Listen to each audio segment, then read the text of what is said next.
આ મારું ગામ છે મગોદ, તાલુકો જિલ્લો વલસાડ, અને ક્વોલિફિકેશન છે મારું બીકોમ. હાલમાં હું આરજે દમણવાલા સ્વનિર્ભર ગુજરાતી માધ્યમ શાળામાં હેડ ક્લાર્ક તરીકે ફરજ બજાવું છું.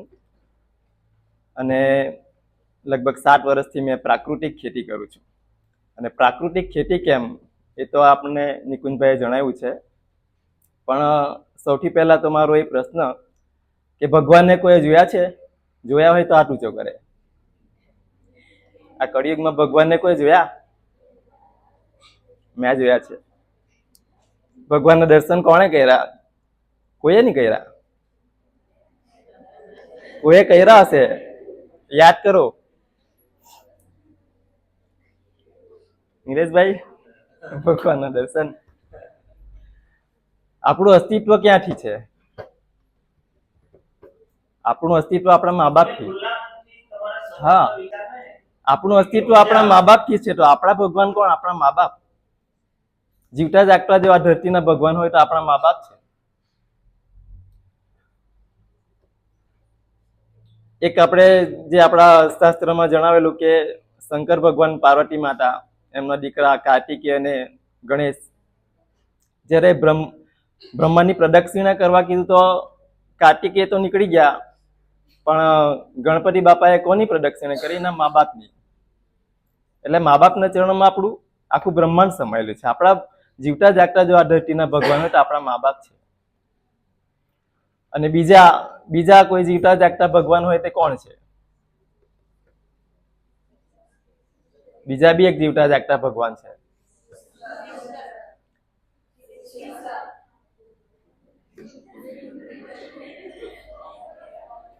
ખેડૂત, જે કિસાન છે, એ આપણા જીવતા જાગતા ભગવાન. કેમ કે ખેતી કરવાનું બંધ કરી દેશે તો આપણે ખાવાના ક્યાંથી? અનાજ જ આપણને આપણા જીવનને ટકાવવા માટે ખોરાકની જરૂર છે. તો ખેડૂત જો ખેતી કરવાનું બંધ કરી દેશે તો આપણે ખાઈશું શું? એટલે બીજા જો કોઈ જીવતા જાગતા ભગવાન હોય તો ખેડૂત છે. અને ત્રીજું છે, આપણે ધરતીને માં કીધી છે. તો એનું પણ કારણ છે કે ધરતી આપણને એ ઉપજ આપે છે. આપણા જીવન જરૂરિયાતની જે બી જરૂરિયાત ખોરાક છે એ ધરતીમાં પૂરો પાડે છે. અને આજે જે રીતે ડેવલપમેન્ટ થઈ રહ્યું છે, અને લગભગ 1970 જેવું જે હરિત ક્રાંતિ આવેલી, અને આપણા દેશમાં જે ફર્ટિલાઇઝર આવ્યું, જંતુનાશક દવાઓ આવી, 70 પછીની જે આ સમયગાળો ગયો તેમાં આપણે જોયું કે આજે આપણે જે પાણી વસ્તુ આપણે વેચાતી લઈને પીતા થઈ ગયા. તો તેનું કારણ શું? તો આ ફર્ટિલાઇઝર છે. આપણે જે બી ખાઈ રહ્યા છે અનાજ બધું, એ ટોટલી કેમિકલ ઝેરવાળું છે. એક ઉદાહરણ આપું તો આજે અનાજ આપણે જે ઘરમાં ભરીએ કે દુકાનમાંથી લાવીએ કે બી જે દુકાનવાળા જે સ્ટોર કરે, તો એમાં કોઈ જાતના જીવાત પડે કે નહીં પડે? નહીં પડે ને. એ લોકો જે સ્ટોર કરીને રાખે 6 મહિના, 7 મહિના, કે આપણે પણ ઘરે લાવીએ તો એમાં જીવાત નહીં પડે. કેમ નહીં પડે? કે આપણે એમાં બોરિક એસિડ પાવડર નાખીએ, કેમિકલ નાખીએ.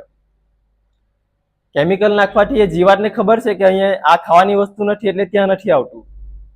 પણ જો આપણે કેમિકલ વગરની વસ્તુ ઉગાડેલી હશે, જે પ્રાકૃતિક રીતે ઉગાડેલી વસ્તુ, આપણે જે બી અનાજ છે, કઠોળ છે, એને આપણે સ્ટોર કરીશું ને, એરટાઇટ કન્ટેનરમાં સ્ટોર કરીશું ને, તો 1 મહિના પછી કે 2 મહિના પછી પણ એમાં જીવાત આવશે.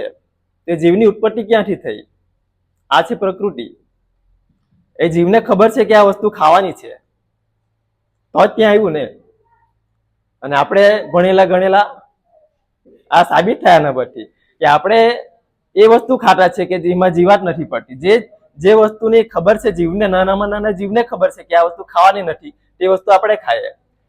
એનું જ પરિણામ છે આજે જે આપણી જીવનશૈલી જીવી રહ્યા છે, તો એનું કારણ એ છે આજે જે બીમારી વધી છે.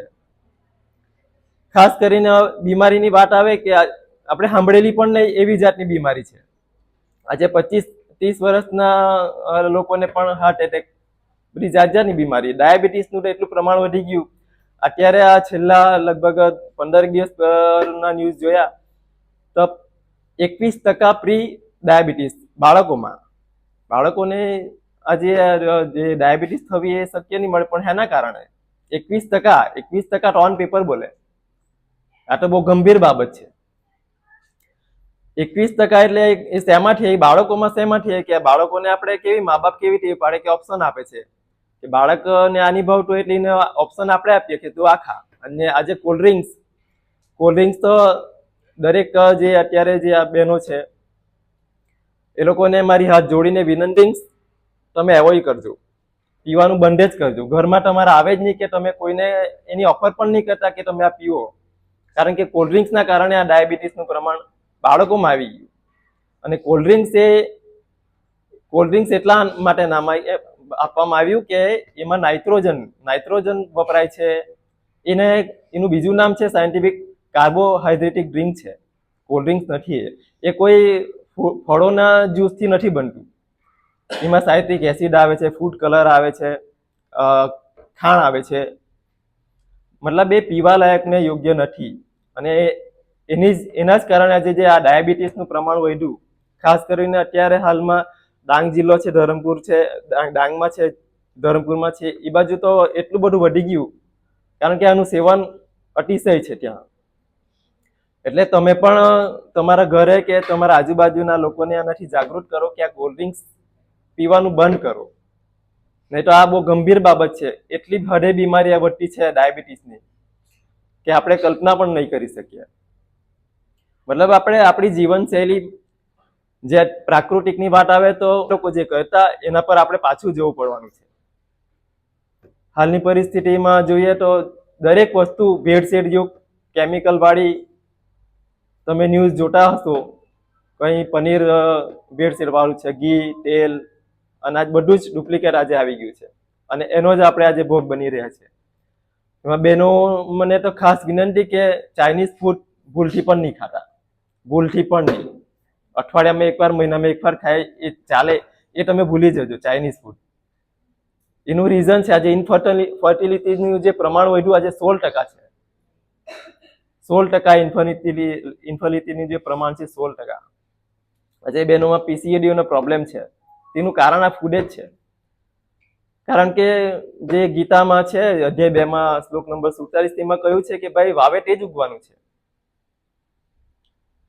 એટલે આપણે જેવું ખાવાના છે તેવું જ પરિણામ આપણને મળવાનું છે. આપણો ખોરાક સારો છે તો આપણું, એટલે ખાવા બાબતે ખાસ કાળજી આપવી જરૂરી છે. જો સારું ખાઈશું ને તો આ માણસનું જે આયુષ્ય 100 વર્ષનું ભગવાને લખેલું છે ને, એ 100 વર્ષ માણસ જીવે જ છે. પણ તે શાના આધાર પર? એનો ખોરાક જો યોગ્ય હોય તો એને કોઈ પણ રોગ નથી થતો. અને 100 વર્ષે જ્યારે મરે ત્યારે પણ એ નિરોગી મરે. હાલમાં પણ એ રીતનું જીવન જીવી શકાય, પણ આપણે ખોરાક માટે એની કાળજી આપવાની છે. આપણે શું ખાવાનું એ આપણે નક્કી કરવાનું છે. આજે તમે કોઈ જાનવરને, કોઈ પણ કૂતરું છે, ગાય, ભેંસ, બલાડી, કોઈ પણ જાનવરને તમે કોઈ ખોરાક આપજો, ખાવાનું આપજો, એ ખાશે કે પહેલા શું કરે? સૂંઘે ને. કેમ સૂંઘે?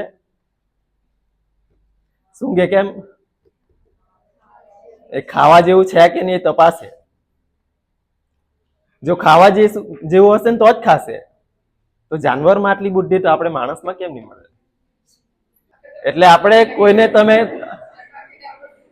ટકોર નહીં કરતા કે તમે જાનવર જેવા છે, ગધેડા જેવા છે. કારણ કે એનું કારણ છે કે જાનવર આપણાથી હોશિયાર છે. તમે રાક્ષસ જેવો કહી શકો, પણ કોઈને એ રીતે ટકોર કરવી આપણે મૂર્ખ બનીશું.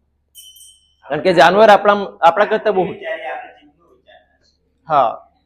એટલે આપણે શું ખાવાનું આપણે નક્કી કરજો. જે પણ તમે ખાઓ, ફૂડ પેકેટ ખાઓ, એના પર ઇન્સ્ટ્રક્શન લખેલી છે, એમાં શું શું વપરાયેલું છે. જે ભણેલા, મેં કીધું ને, ભણેલા ગણેલા આપણે પપ્પા ને દાદા કહેતા કે આજે યાદ આવે છે કે તમે ભણેલા છે પણ ગણેલા નથી. એટલે આ ઇન્સ્ટ્રક્શન તો છે જ. હવે સરકારે આજે તંબાકુ છે, દારૂ છે, બધું બહાર પાડ્યું, પણ ઉપર ઇન્સ્ટ્રક્શન બી છે. આ ખાવાનું નહીં ખાવાનું આપણે નક્કી કરવાનું છે. સરકારને તો કેવું કે એની કમાણી કરવી છે, થતી છે, પણ ડિસાઈડ તો આપણે કરવાનું છે. આજે આપણે લગ્ન પ્રસંગ હોય, કોઈ બી પ્રસંગ કે આપણા મોસોફની વસ્તુ માટે આપણે પૈસા બેઝીઝક ખર્ચી નાખીએ. લગ્ન હોય તો આજે 50,000 લાખ રૂપિયાની શેરવાની, સાડી, જે બી ચોલી સૂટ બધું લઈ લઈએ. પણ એ તમે એક દિવસ માટે, તમે એ જ 1 મહિના પછી પહેરશો ને, તમને કોઈ પૂછશે પણ આ કેટલાનું આવ્યું, ગમે એટલું મોંઘું હોય. તો એ જ વસ્તુ તમે ખાવા પર, આપણા શરીર માટે, આપણું શરીર એક એવું છે ને કે એની કોઈ કિંમત આંકી શકાય એવું નથી. જો તમને દુઃખ એવી વસ્તુ છે ને કે દુઃખ જેના પર આવે ને એને જ ખબર પડે કે દુઃખ કોને કહેવાય. આપણે કોઈને સાંત્વના આપી શકીએ કે નહીં ભાઈ બધું સારું થઈ જશે, પણ જે ભાઈને દુઃખ આવ્યું છે, જેને રોગ થયો છે, તો એ તો એને જ ખબર ને એ કેટલો અંદરથી દુઃખી છે. તો આ દુઃખ નહીં આવે એના માટે આપણે સારો ખોરાક લેવો છે. અને સારા ખોરાક માટે કેવું કે આજે આ જે કેમિકલ યુક્ત ખેતી છે, કેમિકલ યુક્ત ખોરાક છે, ભેળસેળ યુક્ત ખોરાક છે, એ આપણે ચકાસીને હવે લેવો. અને જે ખેતી કરતા છે તો તમે તેના માટે પણ પ્રેરણા આપો કે હવે કેમિકલનો ઉપયોગ દૂર કરો. નિકુંજભાઈ ખેતીના 5 આયામો તો જણાવ્યા છે આપણને, તો તે પ્રમાણે આપણે ખેતી કરી શકાય કેમિકલ ફ્રી.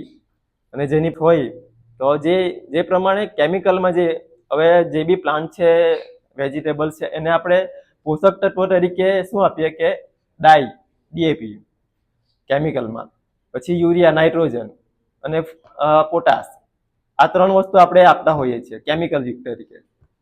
પણ એનો જ આપણે વિકલ્પ પ્રાકૃતિકમાં શોધી શકાય. અને એ વિકલ્પ છે તમારા ઉપર, આપણી ત્યાં જે ગાય છે, ભેંસ છે, એનું જે છાણ છે, ગોબર છે, એમાં આપણે એ ગોબરમાં જે રીતે કેમિકલ ડીએપી જે પ્રોસેસથી બનાવવામાં આવે છે કે ફોસ્ફરસ, રોક ફોસ્ફેટ પાવડર. રોક ફોસ્ફેટ એટલે કે આપણે જમીનમાંથી નીકળતું ખનિજ છે, એને એ લોકો કાઢે છે કેમિકલ કંપનીવાળા, અને એનો પાવડર બનાવી એમાં સલ્ફ્યુરિક એસિડ નાખીને ફોસ્ફરસને છૂટો પાડે અને ડાઈ બનાવે છે. એ જ વસ્તુ આપણે ગાયના તાજા ગોબર છાણ સાથે મિક્સ કરી રોક ફોસ્ફેટ પાવડરને 3 મહિના સુધી એને એક પ્રોસેસથી મિક્સ કરીને રાખવાનો જ આવે છે. ખાલી 70% આપને ડીએપી મળે છે. આ નેચરલ છે, એ કોઈ જીવોને નુકસાન પહોંચાડતું નથી. એટલે આપણને ડાઈ મળી જાય છે. અને તમે ₹1 કિલો જે રીતે છાણ વેચો છો, તો એને આપણે વેલ્યુ એડિશન થઈ આપણે એને બીજા ખેડૂતને વેચી પણ શકીએ આપણી કિંમતે, કે ધારો કે ₹40, ₹30 આપણી કિંમતે, જે ₹1 વેલ્યુને આપણે ₹30-40 વેચી શકાય, કારણ કે નેચરલ એનો વિકલ્પ છે ડીએપીનો. તેવી રીતે નાઇટ્રોજન એટલે કે યુરિયા બનાવવું હોય તો આપણા ખેતરમાં જે બી ઘાસ ઉગી આવે, મતલબ લીલો જે ઘાસ છે, કોઈ પણ વસ્તુ, ચોમાસામાં કેવું, ચોમાસામાં કેમ બધી લીલોતરી થઈ જાય, ફટ્ટીમેર, હવામાં રહેલો નાઇટ્રોજન વરસાદના પાણી સાથે જે તે ઝાડ પર પડે એટલે એ ગ્રીન થઈ જાય, કારણ કે એમાં નાઇટ્રોજન હોય છે, યુરિયાનું પ્રમાણ, એટલે એ આપોઆપ જ લીલું થઈ જાય છે. તો એ જ યુરિયા પેલા ઝાડમાં છે, નિંદામણમાં. એ કચરો આપણે એક ડ્રમમાં લેવાનું છે. ધારો કે 50 કિલો કચરો લીધો હોય તો એ પાણી લેવાનું અને એને એરટાઈટ બાંધી દેવાનું 30 દિવસ માટે. 30 દિવસ પછી જે કચરામાં નાઇટ્રોજન રહેલું એ પાણીમાં આવી જશે, અને એ આપણે પાણી કલેક્ટ કરી લઈ ખેતરમાં કે સ્પ્રે તરીકે નાઇટ્રોજન આપણે પ્રાકૃતિક, જે કેમિકલ ફ્રી, આ રીતે આપણે યુરિયા બનાવી શકીએ. કોઈ આમાં સાયન્સ નથી કે કોઈ રોકેટ સાયન્સ નથી કે હાડમારી નથી, ઇઝીલી બની જાય અને આપણા ખેતરમાંથી આમાં કોઈ ખર્ચો લાગતો નથી. એવી રીતે પોટાશ, જે બી આપણી નિંદામણ થયું છે એમાંથી આપણે પોટાશ પણ બનાવી શકીએ.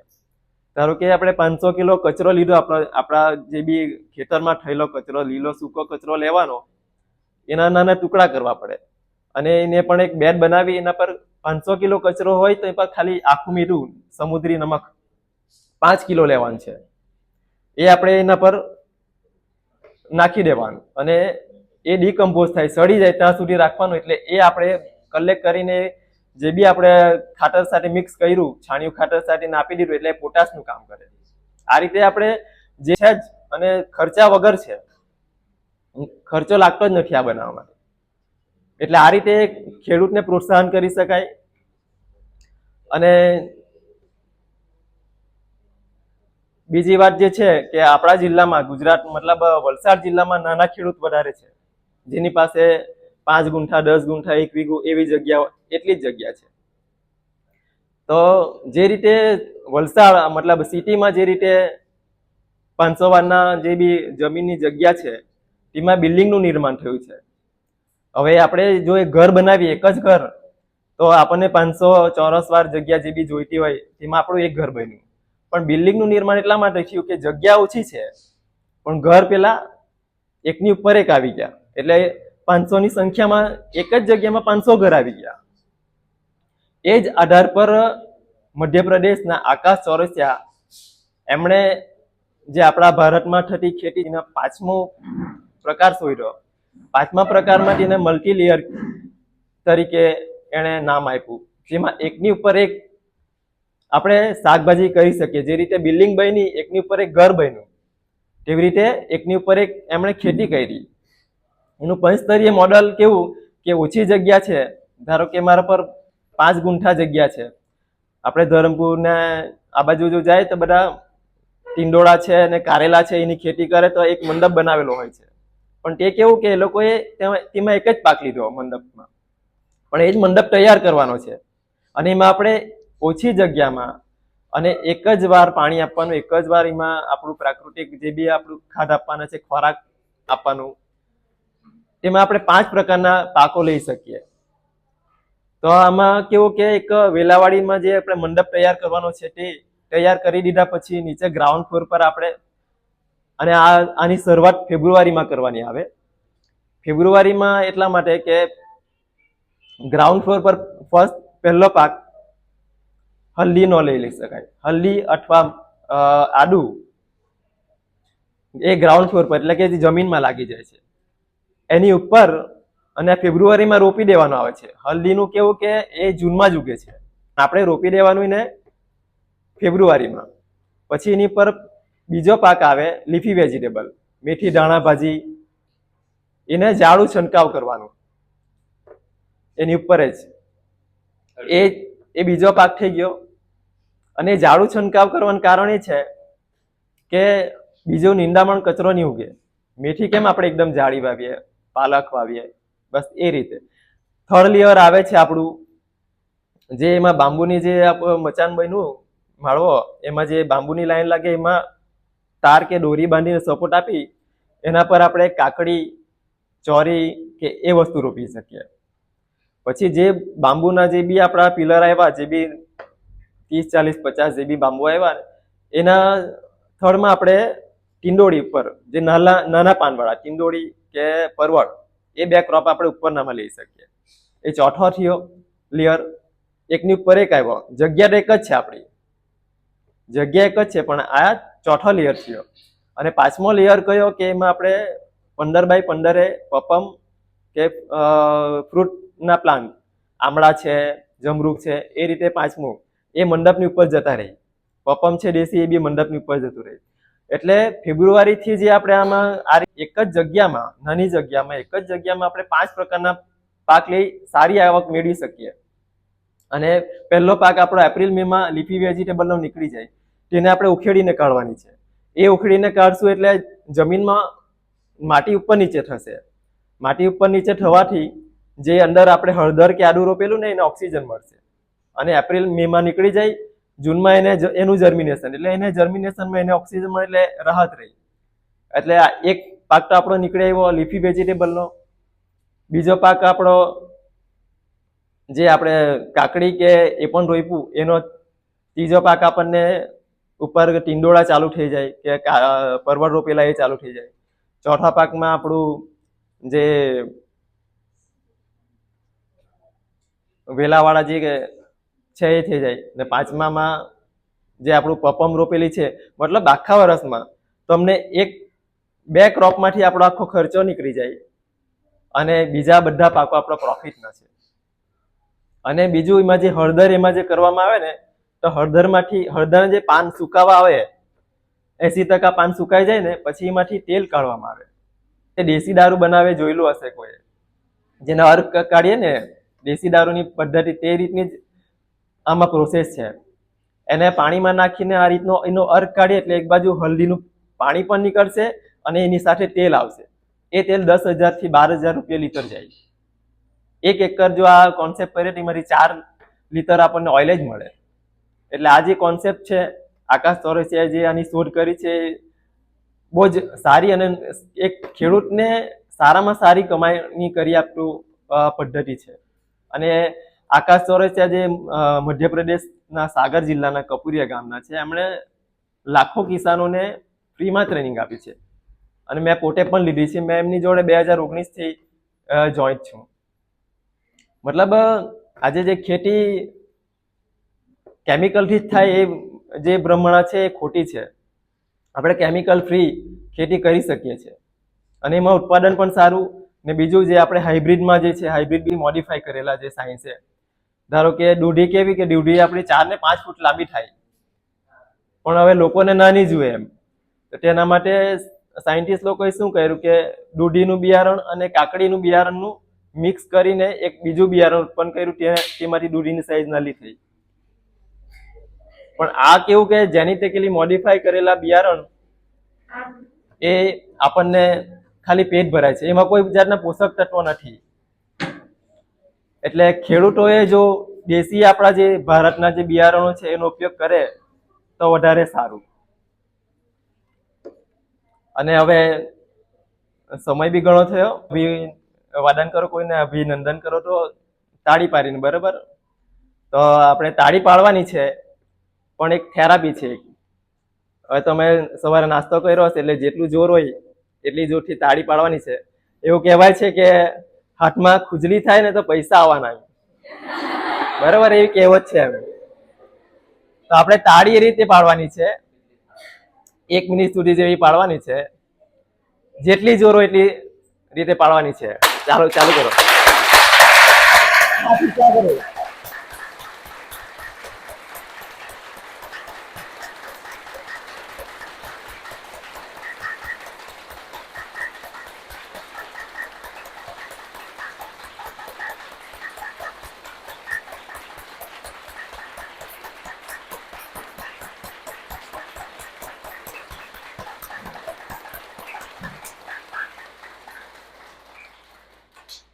હાથમાં કેવું લાગે? આ એક થેરાપી છે. આ થેરાપી છે બહેનોને ખાસ. આ તો હરેક વ્યક્તિએ કરવી જોઈએ. આ કરવાથી શું થાય કે તમારે જે શરીરના આપણા લોહીનું જે પરિભ્રમણ છે એ ફાસ્ટ થાય. આપણા માટે સમય કાઢવાનો છે. આપણે લોકો માટે તો વગાડીએ જ છીએ અભિનંદન કરવા, પણ આપણા માટે છે. ખાલી 1 મિનિટ તમે વગાડજો. આનાથી આ એક ફાયદો તો છે જ, પણ અનેક ફાયદા. બીજો ફાયદો બહેનોને ખાસ, વાળ ખરવાની. વાળ બહુ ઉતરતા હોય. આ કરશો ને, 1 મહિનો કરશો તો ગેરંટી કે વાળ તમારું ઉતરતા બંધ થઈ જશે. પણ વાળમાં શેમ્પુ નહીં કરવાનું. શેમ્પુ નહીં કરવાનું અને નારિયેળ તેલ હોય તે જ વાપરવાનું. શેમ્પુ એવોઇડ કરજો. અને નારિયેળ તેલનો ઉપયોગ કરો તો તમને આ રિઝલ્ટ મળશે જ. વાળ ખરતા તમારે બંધ થઈ જશે આ થેરાપીથી. બીજા જે બી એજેડ વ્યક્તિ છે એમના જોઈન્ટના પ્રોબ્લેમ છે તે પણ સોલ્વ થાય. જોઈન્ટના દુખાવામાં પણ રાહત થશે જો આવી રીતે તાળી ખાલી 1 જ મિનિટ વગાડવાની, એટલે આપણા માટે છે. એટલે આટલો ફાયદો ખાલી તાળી વગાડવાથી જ થાય છે. પણ આટલી જોરથી વગાડવાની કે આપણા હાથમાં ખજવાર અને બીજા પૈસા, ખજવારા એટલે પૈસા તો આવવાના જ.